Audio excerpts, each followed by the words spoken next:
Hello, friends. That was the weakest. Thank you. Thank you. Wow. I thought we had become friends, and that was really sad, so thank you. I know it's hard week, but we're here. We're here. Before I get started, can I just share a traumatic experience that I had today? Pastor Aaron has rented me this little Airbnb little place to stay while I was here. And today when I walked out the front door, a lizard jumped from the bush to like the front of my shirt. And I thought I was going to meet Jesus. Like that was the moment that I was going to meet Jesus because, whew, I don't hate, but it like literally leaped from the bush and like landed here. So if you can imagine the dance I did, like trying to get that off, it was, okay, can I be really honest? My back, I think I pulled something in my back today. My back hurts so bad because I did these like really bizarre, anyway. It was a really good send-off, let me tell you. It was a really good send-off. So our first night we talked about participation over obligation and how when you're doing life with God, that you have this like unique opportunity to do so much more. Remember Eduardo and the group of middle schoolers who gave him a home? Oh my gosh, they could never have done that without God. And then we talked about what God says about you is the most important thing about you, right? We know that what God says is the best thing. The world, right, always trying to sell you something, trying to give you an identity when God has already given you one. Anybody still crushing lies? Crushing lies? Okay, I'm glad you're still crushing lies because we're going to talk about that tonight. Last night we talked about how Jesus wants you to be your authentic self, right? No filter, don't airbrush, just you, the real you. The you who has doubts, the you who has questions, the you that sometimes doesn't know how all of this works. He wants that from you. And he wants you to be honest and real with him in those moments. Belonging should feel easy when it comes to your relationship with God. So something happened last night. My timer didn't go off on my phone, and I went way over my 30-minute TikTok limit.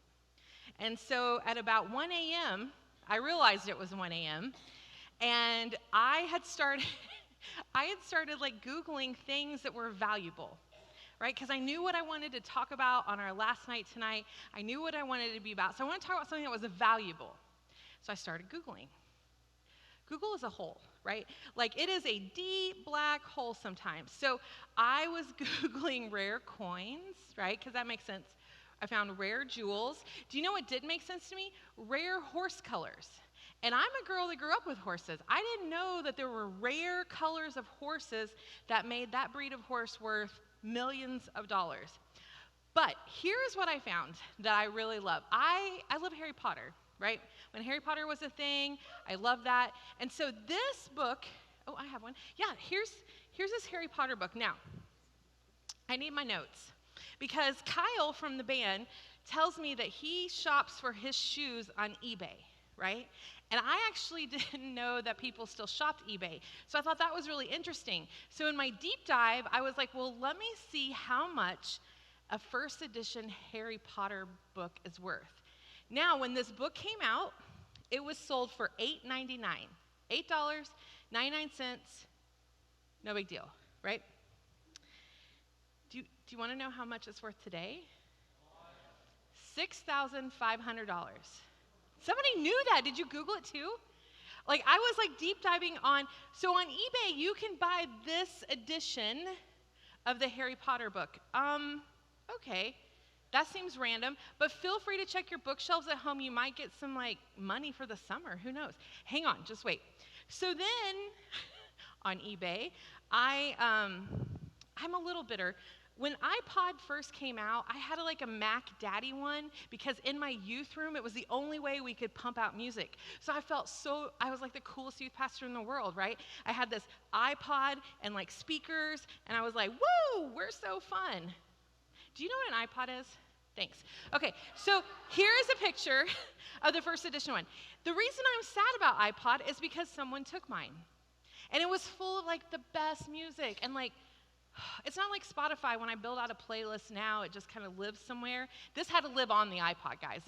That stuff isn't anywhere on a cloud.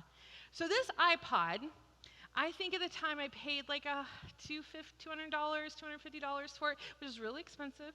But do you guys really know what this is? Okay, I'm just making sure because it's a little outdated. This on eBay, Kyle, if you're shopping on eBay tonight, Kyle, if you're shopping, you should buy this. It is worth, they were selling it for $20,000. Right? I want to know which of my old youth stole that because, listen, they could pay off student loans right now, right? $20,000. And in my deep dive, if it's one of a kind, it's rare, which equals value, right? And I got to thinking about us and all the things that we have been talking about this week. And you are one of a kind, right? You have these unique gifts to do unique things in the world with God to make a difference. So you are valuable and rare. And there's this verse that I feel like if you've been through confirmation or if you've been hanging out in church a minute, this is a verse that someone has told you. You can probably find it on anything at Hobby Lobby too, right? But it's from the book of Psalms, which is a book of poems and songs. So Psalms 139 says, I praise you because I am fearfully and wonderfully made. Your works are wonderful. I know that full well. In other words, God is saying, you're valuable, and I'm sure of it because you were made by God. But if I had to guess, none of us walk around with this one-of-a-kind, I'm valuable swagger, right? Or very few of us walk around, flip our hair, be like, oh, that's right. See this? I'm valuable. Rare, in fact. Nobody does that because, well, that's just weird, right? But the problem is, when we look in the mirror, this seems to be the pattern, right? We talked about this as our playlist. So right now, I want you to think of, not out loud, in your head, I want you to think about 5 things that you like about yourself. Just go right now, in your mind going, here's 5 things. 5 things. Excuse me, why do some of you look like you're doing calculus? Like this front row right here is like, this is like deep thought right here. Should it be that hard to think of 5 things that you like about yourself? I don't think so, right? But the thing is, when we look in here, we would never in a million years say this to somebody else. Wow, you're just never going to be enough. We're never going to do that. We say things to ourselves that we would never, ever say to someone else. 1, because you were raised well, right? Okay? But 2, it's unkind. So why do we say this? Why does our playlist include this? How do you change a playlist? And if you change your playlist, does that make you arrogant, cocky, too confident? Does it? Sometimes, maybe. And at the end of the day, does it matter? I mean, does it really matter if your playlist is just this? Because it's internal. You're not walking around telling people they're fat and a failure, right? So does it really even matter? Here's why I think it does. In the book of Proverbs, first of all, Proverbs was written by a guy named King Solomon, and he wrote chapters 1 through 29. I think it's important that you know who writes and does things. And he wrote this, and people, like, I don't know if it's really true, maybe, they say he was very wise. He was a very wise man. And he wrote in Proverbs chapter 11, verse 17, he said, those who are kind benefit themselves, but the cruel bring ruin on themselves. He's just saying, if you're kind to one another, Life is just better. But we don't really apply that to ourselves. Like for a million years, I've had this highlighted in my Bible, but I didn't really take it in context to me. Because some of you, when you get done turning in a test that you think you studied so hard for and you didn't think you did your best, you get blow up angry. I've seen some of you on a field in a sport where you are the kindest, most awesome person in the world, but on that field, if it doesn't go your way, you're just a jerk. And you're just angry and you rage about it. When you hang out in a crowd and it's not like really your people, but you want to be there, but you're not really sure, kind of get a little pouty if people aren't paying attention to you.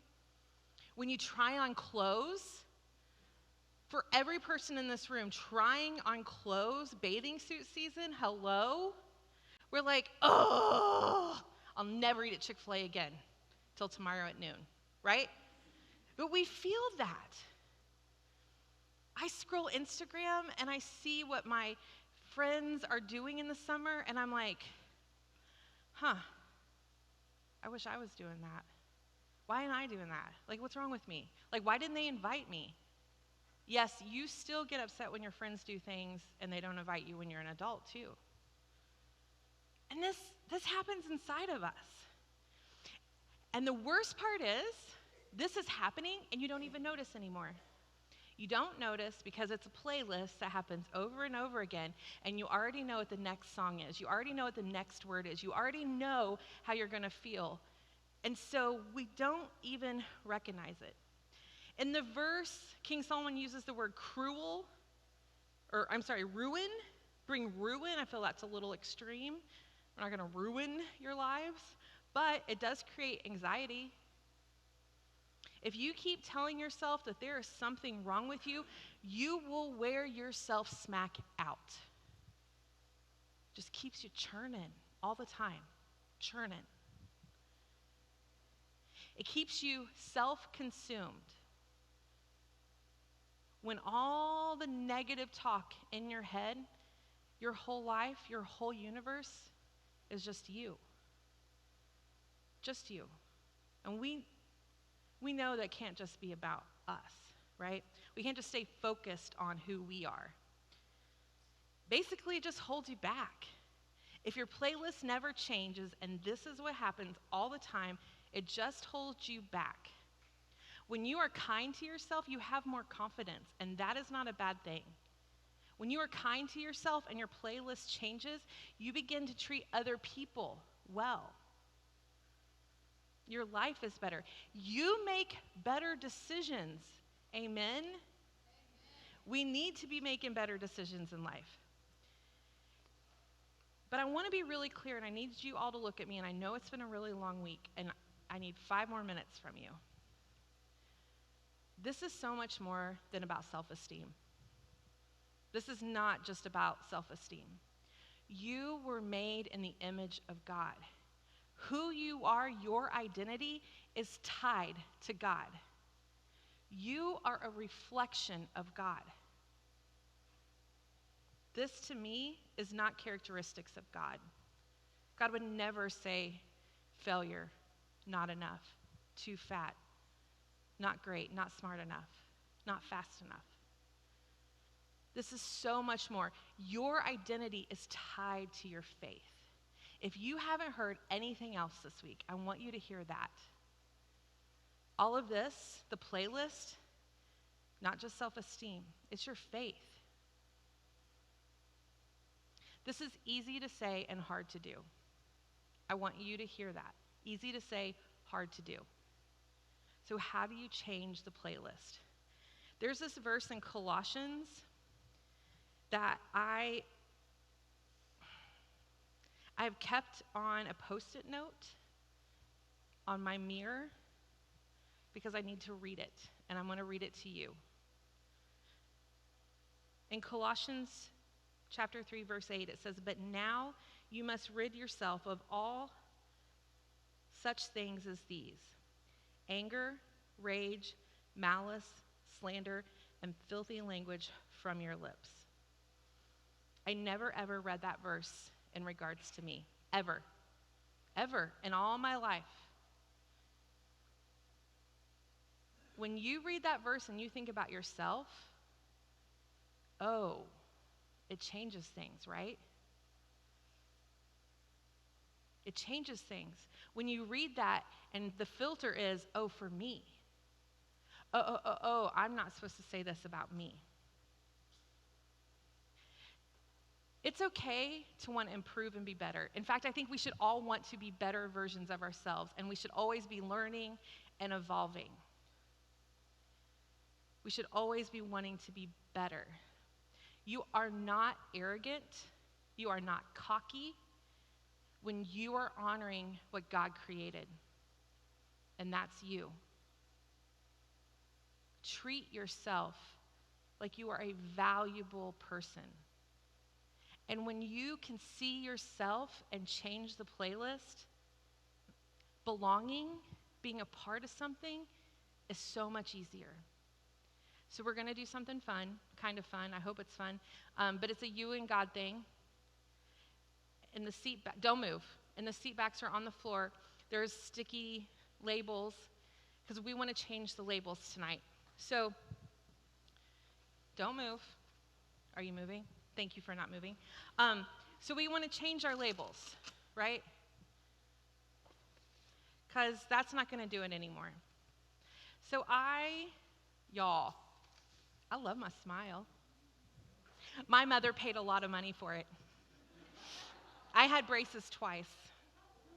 Do you know what else I love about myself? I really do love this about myself. I love that I'm kind. Thank you. I love that I'm kind. I love that I know Joshua, Letitia, and James, who live on my sidewalk. I know them. I talk to them every day when I walk my dogs. I love that I see people. I love that I'm kind. It's good Velcro. I love that I'm a good friend. Like, I'm a really good friend. A really good friend. If you're my friend on Instagram or in life, I will call you. I will text you. I am not someone who forgets things. I know things about my friends, and I am good at being a friend. You should want to be my friend. No, I'm just kidding. But these are things that I'm good at. So you have labels. I want you to write 3, 5. I really want you to think about it. What do you love about yourself? If your identity is connected to your faith and God is reflected in you, what do you really love about yourself? Do you love that you're tall? Do you love that you're an amazing basketball player? Do you love that you're a star on the lacrosse field? Do you love your curly hair, your smile? Do you love that you love well? And then I want you to take them home with you. Put them in your pocket. And maybe put them on your mirror at home. And friends, can you look at me real quick?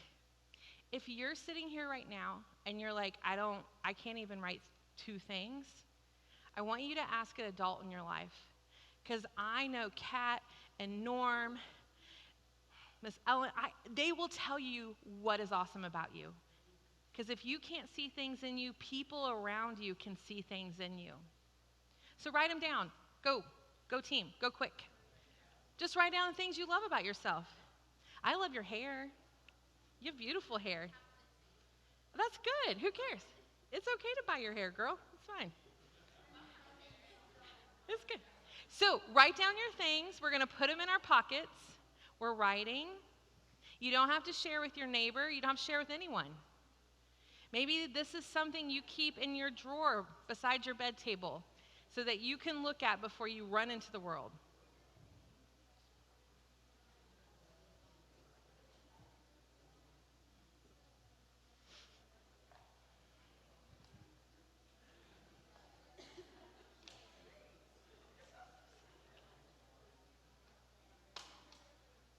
Okay.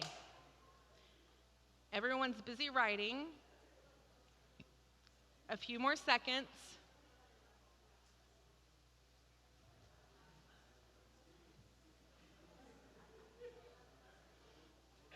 Okay, I want you to put your markers down. I want you to put the labels in your hand. I don't want you to put them on anything. I want you to take them home with you. Hello. Hello. Thank you. We're going to be putting those labels in our hands, and I want to pray for us. Because this is far more important than just being confident. This is truly honoring the creation that God has made in you. And so, God, we love you. And we just ask that the words that we hold, I just ask that they become our playlist.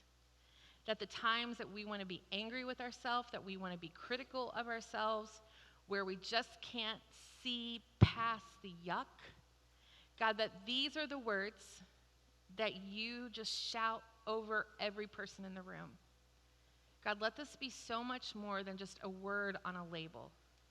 Let it be something that is life-changing. God, we love you. Amen. Okay, so I want to talk more about you. I want to hear your story. I want to hear your story. I want you to tell me what you have loved this week. I want to hear how God has moved in your team, how God has moved in your life. And friends, look at me. I want to know where you saw God in the people that you served.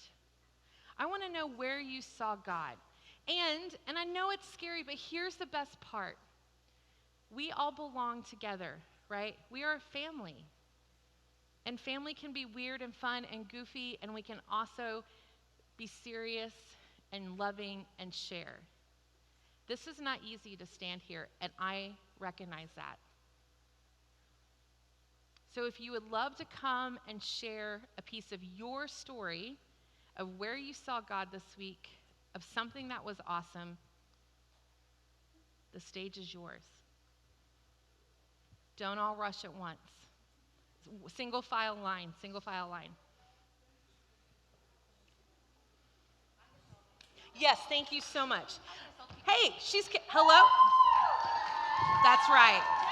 No, wait, come on. Hi. Hi. Wait, can you remind me of your name? Rosie. Rosie. Oh, thanks, Ann. That's right. Line starts here. Okay, so Rosie, tell us what you saw this week. Friends, and we are going to wait, don't come up yet. Let's go like one line, and then everybody sits and waits. What do you mean what I saw? There's a lot that I saw. Tell me one great thing from this week. One great thing? Like the way God works? Yep. Okay. Friends, don't forget, when you're up here, it's a little scary, so when you're there, we need to be respectful for up here. Thank you. Okay, so this week I saw God working whenever we finished our ramp on the first day. We worked some long hours. Our team was there till 4 o'clock. We powered through. Go Team Duck. And we definitely saw God working when we all, towards the end, started working together instead of working more as an individual. And we worked together, and you could really see God shining through, like helping us work together and come as one. And then whenever the person who needed the ramp came out and we prayed for her, you could really feel God working through us praying and feeling all that energy he gave us.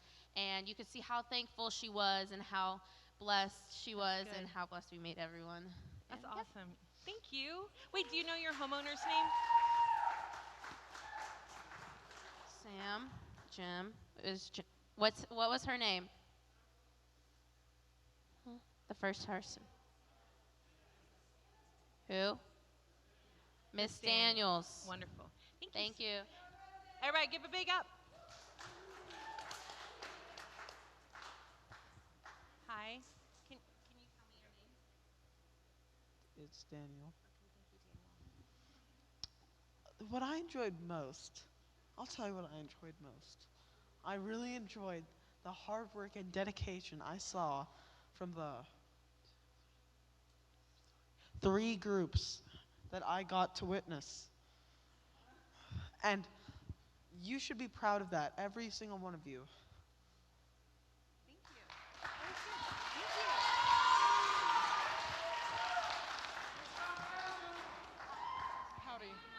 Anna. Anna. Oh yeah, that's my name. Hello, Anna. Tell us your story. I saw God working with me because I ate that sardine, and He helped me not throw up. So Okay. Okay, but what else? What else this week? Where did you work with God and see God move? He was helping us when we built the ramp today. We built it quickly, so that it didn't take as long as it did the other day. It took us 7 hours the other day, and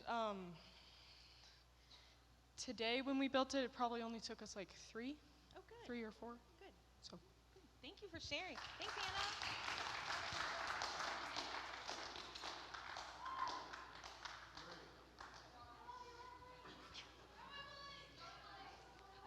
Hi, it's Emily. Hi, it's Emily. Okay, I saw God moving in my group. Oh, Hi, thank you. sorry. I saw God moving in our group. So during the first 2 days, like nobody was doing carpool karaoke, and Bristol over there tried so hard, but nobody would do it.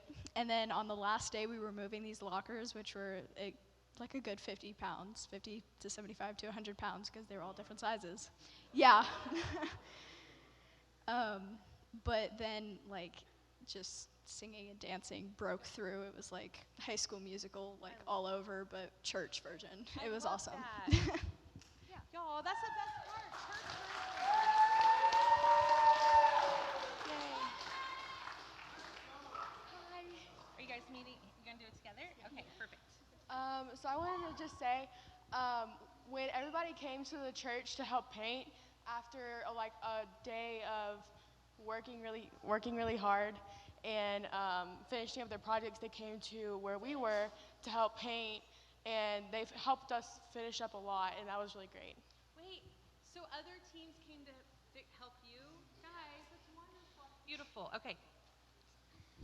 The first few days, I didn't really get up because stuff was happening in my personal life, but I feel like eventually I got the energy and motivation to get up and seize the day, I guess.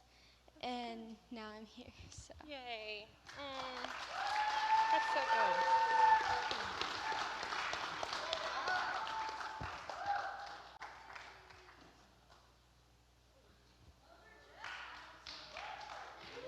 Come on up. All right. Please step right. Okay, thank you. Yep. Okay. There you go. So today, when we were on our job site, we found a man on Eddie's porch sleeping, and we noticed it after about like 2 hours of working, and we didn't really know who it was or why he was there. So I ran to Miss Kat and Miss Amy, and I was like, "Why is there a man sleeping there?" And so we looked and we asked the people around the house, and they said Mr. Eddie, who we built the ramp for his wheelchair, has been taking care of him for about 3 years to keep him off of the streets and for him not to make bad decisions. But since he made a bad decision, he had to sleep outside. Okay, but wait, y'all, that's big, right? That's doing with God. That was really good. Thank you. This is really crazy because while we were out contributing to our community and giving back and doing our mission trip, he was contributing to the community even more. And that kindness to each other connects us all to the Lord, and that's how the Lord will want it. Absolutely. Y'all, that's so great. So good. Thank you. That was so good. That was a great share. All right, here comes Autumn.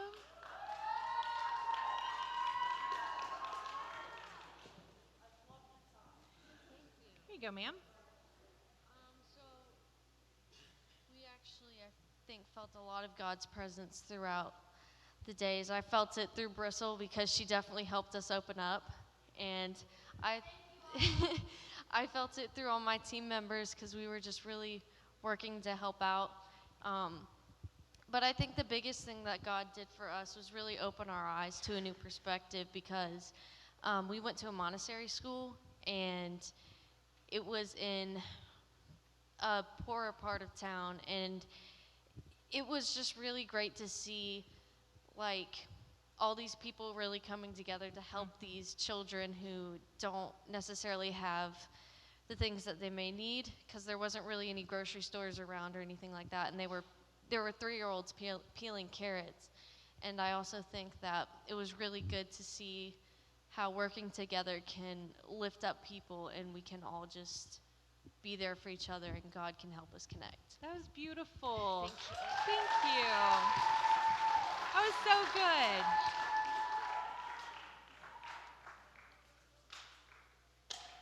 Hello. So tell me a little bit about your week. Tell me your story. What did you see? Would you like to hold the microphone? Okay. It's So we were painting walls and like building stuff, and like it was cool to like see the people, and they were like so happy, and like it makes like a big difference for them. Thank you. So I think God made a difference in my life when we were all painting and with the carpool karaoke, which nobody was doing in our group. But yeah, I think that's what made a difference. Good. It's just nice to be together, right? To belong. It's good.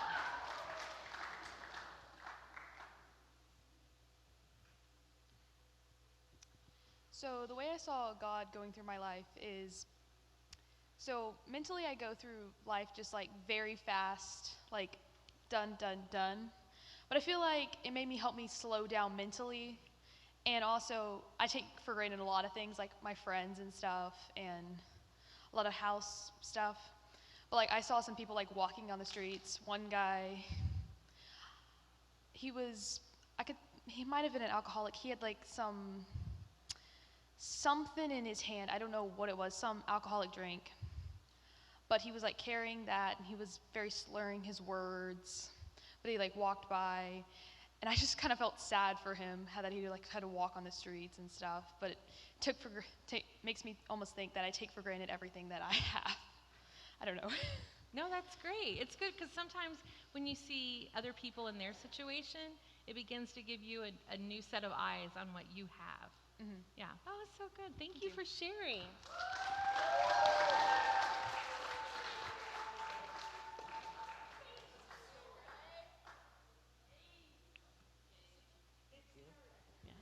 Okay, so I saw God working like today when we went to the Bethlehem Center, whatever it's called. The Bethlehem Center. Okay, thank you. That's fine. It's okay. We're good. Like one of the directors there came and talked to us and gave us an objective, which I felt like really pushed people to work, and because you know what it's for, it gives you something why you want to do it.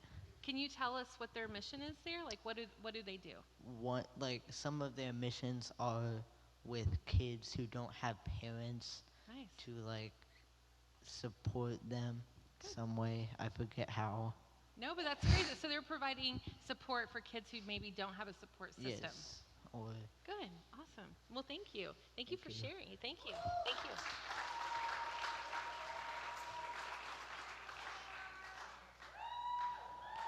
Hi. So honestly, I saw God working through everyone in this room, because the fact that there are so many people here right now just shows that like so many people care, and it means so much to the people who we're working for. And it really just like touches my heart, the fact that everyone is doing this for other people voluntarily. Wait, can we just expand on that a little bit?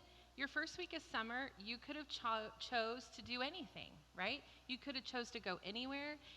All of the adults in this room took time out of their lives, and you're exactly right. Like, that is God at work and serving with God. That's really good that you see that. That's awesome. Thank you.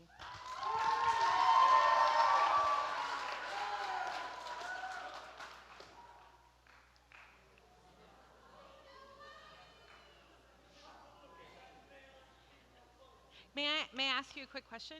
Are those comfortable? No. Okay. I just wanted to. Okay. Thank you. I saw God working this week because in the beginning I didn't really want to volunteer that much, and I just kind of got like put in it by my mom. Yep. And I was mainly doing it for community service hours, but Yep. then like by the end of it, I actually was doing it because I wanted to help and I saw the value in what I was doing. So That's awesome. Wait, but y'all, that's a big deal because a lot of times we start to do something because we have pushy moms. I'm a pushy mom, I get that. Or we have people who tell us that we need to do something. But I love that your heart had a flip midweek and that you knew that what you were doing had value. Y'all, that's a massive hand clap. Thank you.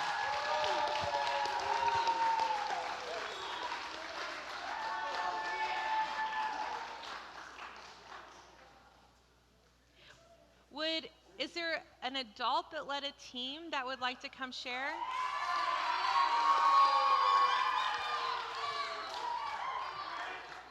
All right.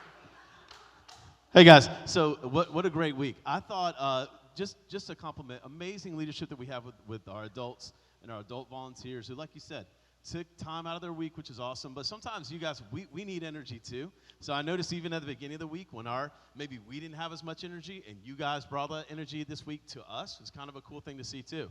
I saw even my own kids. This week they're like, do we really have to get out of bed today? I'm going to tell on you too. Do we really have to get up and get going? But then by the end of the week, you remember at the beginning of the week, you guys weren't really talking like I said. And then by today, what were we doing? What were we doing? Not nothing, Miles. Come on. They were singing and throwing stuff around. They were excited to get up there, getting ready to go. So it was awesome to see that full energy and kind of see that whole week come, come to fruition. It was awesome. So that's good. Thank you guys. Awesome. I love that.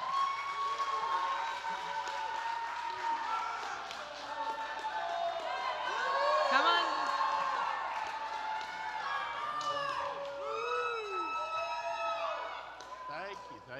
Thank you. What I saw was awesome within the concrete crew in particular, okay? And there are 5 of them, and I'm going to name them, okay? Because I've got to think about names. Chloe and Lauren and Rosie and Madeline and Calvin.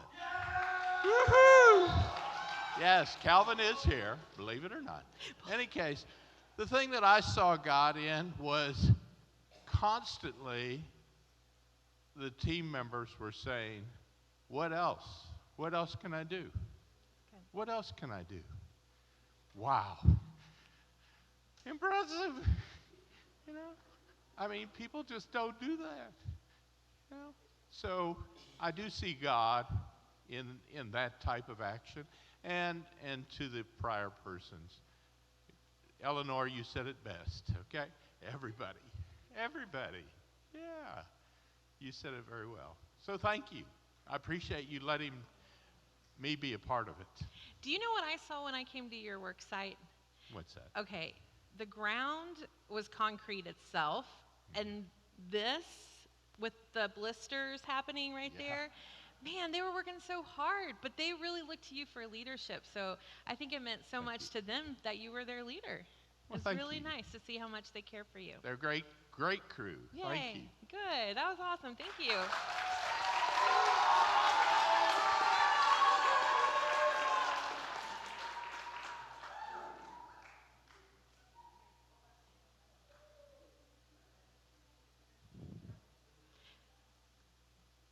Yay. Thanks, Summer. Hey guys, so I wasn't on a group because I'm the intern, but I got to see some super cool things, and I just wanted to point out how it was so cool how we had our Men in Mission come and help us this week. They're so awesome, and I thought it was super cool to see how they were teaching our students lots of new things, and it really just, I think that it was God's way of showing us that it doesn't matter how old you are, what you look like, how young you are, that we all belong together and we're all God's children. Amen. So I just thought that was so cool and so special that we all learned that from each other. Y'all, that's an amen moment. That was good.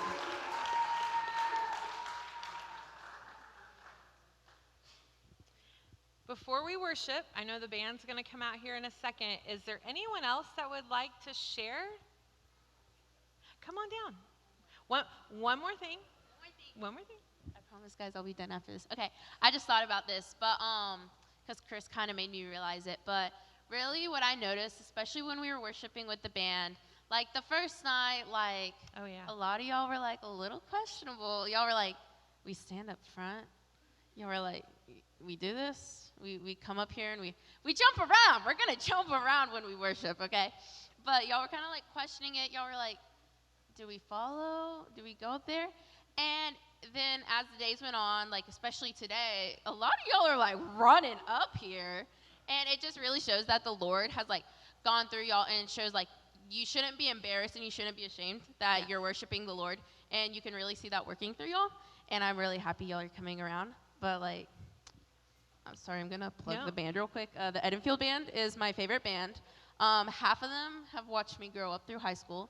But definitely jumping around is our favorite thing to do, like Kyle says. So are we playing a pumped up song? We're going to worship for a minute, and then, like, there's, like, a plan, and okay, then, like, so we'll when do we a close thing, out and then, hype, like, a thing, and then we'll, like, we're going to worship the Lord, and then we're going to close it out hype, and we're going to jump around and worship the Lord, and just like we have been, and it's the last night, so let's kill it. That was your call to worship. Let's go.